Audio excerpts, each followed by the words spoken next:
नमस्कार दोस्तों। आपका स्वागत करता हूं आप ही के यूट्यूब चैनल में। वीडियो को स्टार्ट करने से पहले आप सभी से रिक्वेस्ट करूंगा, अगर अभी तक आपने चैनल को सब्सक्राइब नहीं किया तो उससे रिक्वेस्ट ऑल भी प्लीज चैनल को सब्सक्राइब कीजिए। तो चलिए स्टार्ट करते हैं। जहाँ पे देखिए आज हम लोग डिस्कशन करेंगे और टेमसेंस आईपीओ के बारे में। यहाँ पर डिटेल वे में चेक करने वाले हैं कि क्या इस आईपीओ में अप्लाई करना सही रहेगा, अप्लाई करना चाहिए, अवॉइड करना चाहिए, इन सभी चीज़ों को चेक करेंगे। सबसे पहला चीज, अगर चेक किया जाएगा ये कंपनी इनकॉर्पोरेट कब हुई थी तो 1990 1990 में। देख यानी कि अच्छी खासी पुरानी कंपनी है। कंपनी प्रोवाइड करती है specialise temperature sensing solution, electrical heating solution, specialised cabled backed by और 3 डेकेड्स ऑफ एक्सपीरियंस, यानी कि 3 साल का एक्सपीरियंस है। और देखिए ये सभी सॉल्यूशन प्रोवाइड करती है। एक तो है देखिए इनका नाम में ही छुपा है टेम्परेचर, यानी कि टेम्प एंड सेंसिंग, देख सकते हैं। तो यहाँ पर दोनों को जोड़ दीजिएगा, टेम्परेचर और सेंसिंग को, तो कंपनी के नाम बन जा रहा है। तो टेम्परेचर सेंसिंग सॉल्यूशन प्रोवाइड करती है। Electrical heating solution and specialise cabled, देख सकते हैं, ये प्रोवाइड कर रही है। अगर हम लोग चेक करेंगे कंपनी अभी तक उन्होंने क्या किया है, तो देखिए आप इस 2023 से अभी तक, तो अप्रैल 1 2023 से लेकर 31 मार्च 2026 तक कंपनी ने सर्व किया मोर देन 1000 यूनिक कस्टमर को उन्होंने सर्व किया है। और इनका प्रेजेंस लगभग 80 कंट्रीज में है। इनका प्रोडक्ट जो होता है एक्सपोर्ट होता है 80 कंट्रीज में, जैसे यूनाइटेड अरब एमिरेट्स में, Germany, Poland, penetrating market across Asia Pacific, Africa and Middle East, North Africa, Europe and North and South America में देखिए इनका प्रोडक्ट जाता है, एक्सपोर्ट होता है। तो अच्छा खासा इनका प्रेजेंस है, मार्केट में भी अच्छा खासा पकड़ है। नेक्स्ट अगर चेक करेंगे इनका रेवेन्यू ब्रेकअप, देखिए टेम्परेचर सेंसिंग जो वर्टिकल है वहां से देखिए, जिसमें थर्मोकपल्स है, आरटीडीज है, इंफ्रारेड पायरोमीटर्स है, थर्मल इमेजर्स है, यहाँ से देखिए 198.37 करोड़ रेवेन्यू आता है, यानी कि 44.59% कंट्रीब्यूट करता है ये वर्टिकल, देख सकते हैं। देन स्पेशलाइज्ड केबल सॉल्यूशन से, जो कि high temperature cable extension, compensating lead, mineral insulated cables, इसमें चेक किएगा तो 154.40 करोड़, यानी कि 34.71% के टर्म्स में। इलेक्ट्रिकल हीटिंग सॉल्यूशन में, जिसमें इंडस्ट्रियल प्रोसेस हीटर्स है, फर्नेस है, इमर्सन कैटरेजेस हीटर्स, ये सब है, उसमें से 92 यानी कि लगभग 21% रेवेन्यू आता है। टोटल 100% ही हो गया। तो देखिए तीनों वर्टिकल से कितना कंट्रीब्यूट होता है। मेजर अगर चेक करेंगे तो टेम्परेचर सेंसिंग से लगभग 44.59, उसका स्पेशलाइज केबल सॉल्यूशन 34.71। साथ साथ अगर चेक कीजिएगा इनका रेवेन्यू ब्रेकअप, जैसे प्रोजेक्ट एंड ओएम नए जो ऑर्डर्स आते हैं उसमें चेक कीजिएगा तो capital outlay, new industrial plant setup and machinery में चेक कीजिएगा तो 67.5, ये इनका मेजर बिजनेस हो गया। उसके बाद रिकरिंग बिजनेस होता है, यानी कि यही जो बिजनेस जो आता है वहां से मेंटेनेंस, रिपेयर एंड ऑपरेशन का काम मिलता है। तो ये बिजनेस रिकरिंग है और हमेशा डिमांड में रहता है। स्पेयर पार्ट्स, ये सभी चीज़ों की जरूरत पड़ती है। जो भी कंपनी, जो भी इनका ये सेटअप करेंगे, उसके बाद जो मेंटेनेंस का काम रहेगा उससे 32.45% का रेवेन्यू जनरेट होता है। यानी कि देखिए रिकरिंग बिजनेस है, कंटिन्यूअस है, ऐसा नहीं कि आज ऑर्डर हो गया तो खत्म, अगले फिर इनको जरूरत पड़ सकता है।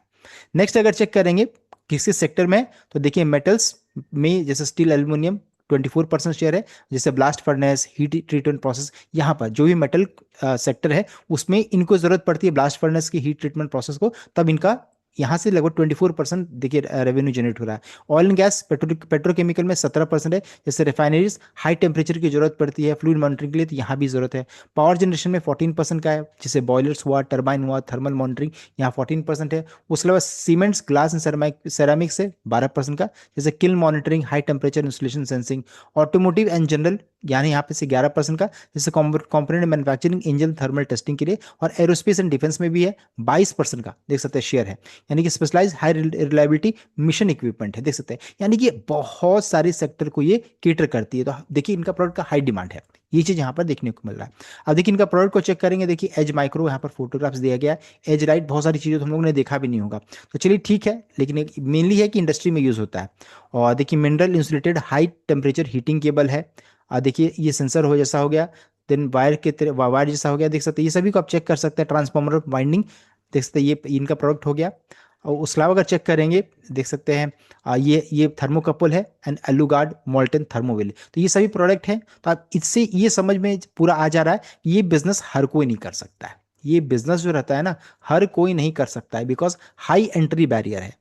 ये छोटे मोटे कंपनीज यहाँ पे बस चाहे तो आज करके कल नहीं खोल सकते इसको। इसमें हाई एंट्री बैरियर है, सबको इसको ओपन नहीं कर सकते हैं, compete भी नहीं कर सकते। तो हाई एंट्री बैरियर है। Industrial segment with strong domestic market है, market dominance and low leverage भी कंपनी के पास है। तो ये सभी चीजें बेनिफिट है, जिस कारण से इस आईपीओ को अच्छा खासा डिमांड मिल रहा है। बिकॉज हाई एंट्री बैरियर है, बहुत कम कॉम्पिटिटर्स हैं, और साथ साथ स्ट्रॉन्ग डोमेस्टिक मार्केट डोमिनेंस है एंड लो लेवरेज भी है। तो ये सभी रीजन बन रहे हैं जिस कारण से डिमांड अच्छा खासा है। तो देखिए हम लोगों ने डिटेल वे में तो चेक कर लिया कंपनी के बारे में करती क्या है। अब आईपीओ के बारे में चेक कीजिएगा, देखिए आईपीओ का अपर बैंड 300 का है, लोअर बैंड 285 का, यानी कि देखिए 300 का इशू का प्राइस हो गया, जिसमें 50 शेयर्स रहेंगे। बीएसई निफ्टी दोनों पे लिस्टिंग हो रही है और फ्रेश कैपिटल कम ओएफएस दोनों यहाँ पर देखने को मिल रहा है। अगर हम लोग चेक करेंगे लॉट्स में तो 50 शेयर्स हैं। और ये देखिए हाँ, एक और चीज, ओपन कब होगा तो 20 तारीख को, 24 को बंद हो जाएगा, यानी कल से ओपन होगा, 24 को क्लोज हो जाएगा, और लिस्टिंग 28 तारीख को ही लिस्टिंग के लिए जा रही है। नेक्स्ट अगर चेक करेंगे टोटल इशू का साइज तो देखिए 650 करोड़ का, 650 करोड़, इसमें से fresh issue 95 crore and OFS major है 555 करोड़, तो ये थोड़ा सा नेगेटिव हो गया। ऑफर फॉर सेल मेजर यहाँ पर देखने को मिल रहा है। नेक्स्ट अगर चेक करेंगे ये जो फंड आएगा आईपीओ के थ्रू, उसको यूज किया जाएगा funding certain capital expenditure of company towards electrical heating solution, यानी कैपेक्स के लिए लगभग 18 करोड़ यूज करेंगी। एंड देखिए कर्ज यानी आउटस्टैंडिंग बोरिंग को खत्म करने के लिए 55 करोड़ देख सकते हैं। तो ये देखिए 55 करोड़ ठीक ठाक सा अमाउंट है, इसको यूज किया जाएगा डेट को रिपेमेंट करने के लिए।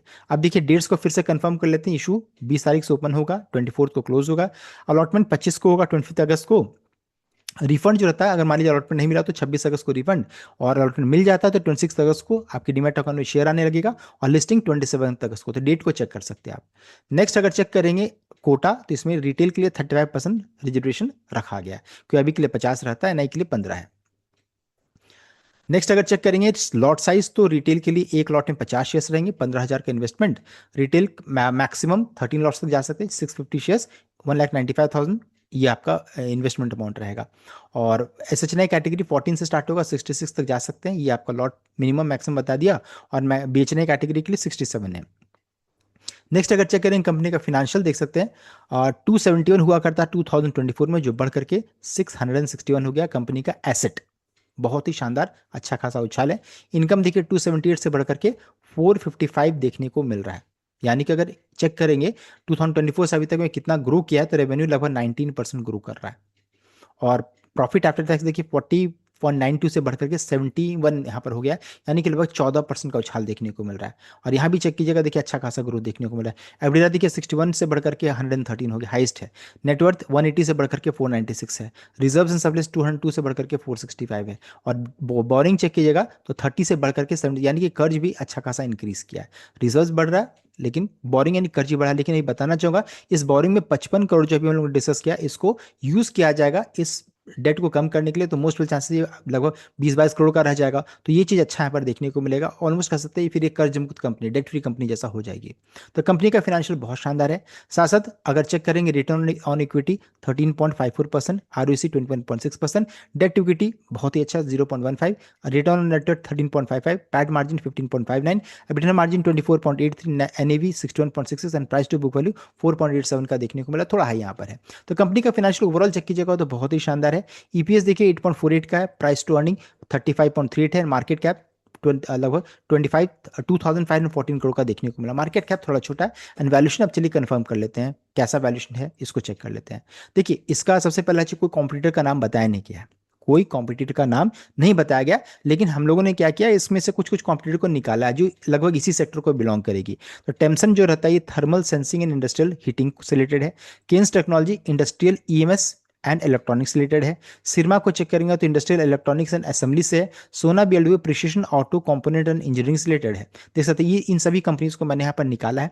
अब उसको अगर चेक करेंगे तो इसका पी बाई रेशियो जो रहता है, देख सकते हैं यहाँ पर अगर पी बाई रेशियो को चेक कीजिएगा तो ये 35.4 के अराउंड में जो अभी हम लोगों ने डिस्कस किया। केन्स टेक्नोलॉजी 73.93, सिरमा 77.52, सोना बीएलडब्ल्यू लगभग 66 के मल्टीपल में। एवरेज अगर कर देते हैं, मान लीजिए पूरा इंडस्ट्रियल कैपिटल गुड एरियम्स को चेक करेंगे तो लगभग 55-56 करोड़ में निकल कर आ जाएगा, यानी कि इंडस्ट्री से काफी सस्ता है। अपने पीयर ग्रुप से अगर चेक कीजिएगा तो काफी सही, यानी कि वैल्यूएशन कंसर्न नहीं है। हाँ एक ही प्रॉब्लम है, मार्केट कैप वाइज उसको कंपेयर नहीं कर सकते, मार्केट कैप वाइज छोटा नजर आ रहा है। तो ये चीज है, मार्केट कैप वाइज छोटा है, लेकिन वैल्यूएशन वाइज चेक कीजिएगा तो बहुत ही सस्ता वैल्यूएशन नजर आ रहा है, यानी ग्रोथ अच्छा खासा यहाँ भी पैसा बन सकता है। अभी एक और चीज है, तो हम लोगों ने वैल्यूएशन चेक कर लिया, एक जो मिस किए थे उसको चेक कर लेते हैं। प्रमोटर को होल्डिंग यहाँ पर देखिए 80.51 से घट करके 65.67 हो जाएगा, और पब्लिक का स्टेक 19.49 से बढ़ करके 34.33% यहाँ पर हो जाएगा, तो ये भी आप चेक कर लीजिए। नेक्स्ट है, अभी चूंकि सभी चीज अच्छा है तो जीएमपी चेक कीजिए, देख सकते हैं जीएमपी स्टार्टिंग में 85 था, स्टार्ट हुआ 65 हुआ, फिर 154, अभी लेटेस्ट चेक कीजिएगा तो 300 आईपीओ का प्राइस में 185 जोड़ दीजिए तो लगभग 4485 के प्राइस में लिस्टिंग, यानी कि लगभग 61-62% का रिटर्न, यानी कि एक लॉट में लगभग 9250 का प्रॉफिट बन सकता है। तो बम्पर लिस्टिंग इन होने का चांसेस यहाँ पर बन रहा है, देख सकते हैं। तो आईपीओ में लिस्टिंग तो बहुत ज्यादा अच्छा होने का चांसेस है। तो रीजन क्या क्या हम लोगों ने डिस्कस किया, एक तो है मार्केट लीडरशिप है, largest Indian manufacturer of contact and non contact temperature sensors by revenue 10.5%, market share है FY26 में, एंड ओनली डोमेस्टिक मैन्युफैक्चरर है ऑफ नॉन कॉन्टैक्ट सेंसर्स। तो ये है इनका मार्केट लीडरशिप है। ग्लोबल फुटप्रिंट भी है, हम लोगों ने चेक कर लिया, 15 मैन्युफैक्चरिंग यूनिट्स है, 10 उदयपुर में है, 5 इंटरनेशनल है, in Germany, US, south Korea, Indonesia, Poland सभी जगह पे है, और 80 कंट्री में प्रेजेंस है। कंसिस्टेंट फाइनेंशियल कंपनी का ट्रैक रिकॉर्ड बहुत ही शानदार है। बैलेंस शीट में चेक कीजिएगा तो लो डेट टू इक्विटी रेशियो यहाँ पर देखने को मिल रहा है। नेक्स्ट है नेगेटिव क्या है, तो नेगेटिव में एक है कि ओएफएस हैवी स्ट्रक्चर है, मेनली इसमें अच्छा खासा ओएफएस है, तो ये चीज़ थोड़ा सा नेगेटिव है। वर्किंग कैपिटल इंटेंसिटी देखने को मिल रहा है, net working capital days have risen steadily from 152 से बढ़कर के 210 हो गया है, इंडिकेटिंग टाइड कैश फ्लो। और कंसंट्रेशन रिस्क है यहाँ पे, यानी कि 10 out of 15 production facility are located in Udaipur, Udaipur से मेन इनको यहाँ से बिजनेस आ रहा है, 15 में से 10 वहीं पर है। तो exposing operational to regional disruption, अगर मान लीजिए उदयपुर रीजन में कुछ रेगुलेटरी या कुछ भी प्रॉब्लम आता है तो यहाँ पर इनको थोड़ा प्रॉब्लम हो सकता है। Additionally 41% of the FY26 revenue come from cyclical industries, metal and petrochemical से आता है, तो साइक्लिकल नेचर भी यहाँ पर देखने को मिल सकता है। तो ये सभी चीजें नेगेटिव है, एंड पॉजिटिव भी हम लोगों ने डिस्कस कर ली, जिसमें से पॉजिटिव ज्यादा होने के कारण कंपनी का जीएमपी बहुत ही शानदार है, देख सकते हैं। तो लिस्टिंग इन अच्छा बनने का चांसेस है कि हम लोगों ने दोनों पॉजिटिव और नेगेटिव चीजों को अभी तक हम लोगों ने डिस्कस किया। लास्ट पार्ट की ओर बढ़ते हैं कि क्या इसमें अप्लाई करना, सब्सक्राइब करना चाहिए कि नहीं चाहिए। तो देखिए इसमें हम लोग चेक करेंगे जो ब्रोकरेज का मानना है। इसमें अगर चेक कीजिएगा तो एसबीआई सिक्योरिटीज जो ब्रोकरेज है इन्होंने रिकमेंड कर दिया है, सब्सक्राइब रेटिंग दिया है, देख सकते हैं, for IPO citing companies position in thermal engineering, cable manufacturing with strong position in temperature sensing solution, electrical heating solution, specialise cable. साथ साथ एसबीआई सिक्योरिटीज ने कहा कि कंपनी को बेनिफिट मिल रहा है from high entry barriers arising from certification, stringent customer qualification process, engineering expertise and long standing relationship across the mission critical industries. यहाँ पर ये है, तो दो रीजन उन्होंने देखिए मेनली दिया है, एक तो है कि मार्केट लीडरशिप है, साथ साथ हाई एंट्री बैरियर्स एंड बहुत सारे यहाँ पर सर्टिफिकेशन लेना पड़ता है, कस्टमर क्वालिफिकेशन करना पड़ता है, तो इनको ये एज मिलेगा। इस कारण से क्या दिया, सब्सक्राइब रेटिंग दिया। तो देख सकते हैं यहाँ पर एक ग्रीन सिग्नल मिल चुका है। तो फाइनल कर लेते हैं, कंपनी के फाइनेंशियल बहुत शानदार, मार्केट एंट्री बैरियर है इसलिए एज मिल रहा है। एंकर बुक अभी तक नहीं आया या जैसा आएगा मैं आपको बताऊंगा। वैल्यूएशन बहुत ही शानदार है, लो वैल्यूएशन में है, सस्ता वैल्यूएशन, जीएमपी, लिस्टिंग है, सब कुछ पॉजिटिव है। नेगेटिव में क्या, एक ओएफएस है, कंसंट्रेशन रिस्क यानी कि उदयपुर में जो इनका प्रेजेंस है, एंड साथ साथ मार्केट कैप एक थोड़ा यहाँ पर छोटा नजर आ रहा है। अदरवाइज रिमेनिंग सभी चीजों को चेक कीजिएगा तो यहाँ पर पॉजिटिव साइड में देखने को मिल रही है। तो देखिए ये आईपीओ तो बहुत ही शानदार होने वाला है। अब क्या आप अप्लाई कीजिएगा, प्लीज कमेंट कीजिएगा, मैं तो यहाँ पर करने की सोच रहा हूँ। So it complete update, I hope like कीजिए, शेयर किया, चैनल को सब्सक्राइब कीजिएगा। Thank you.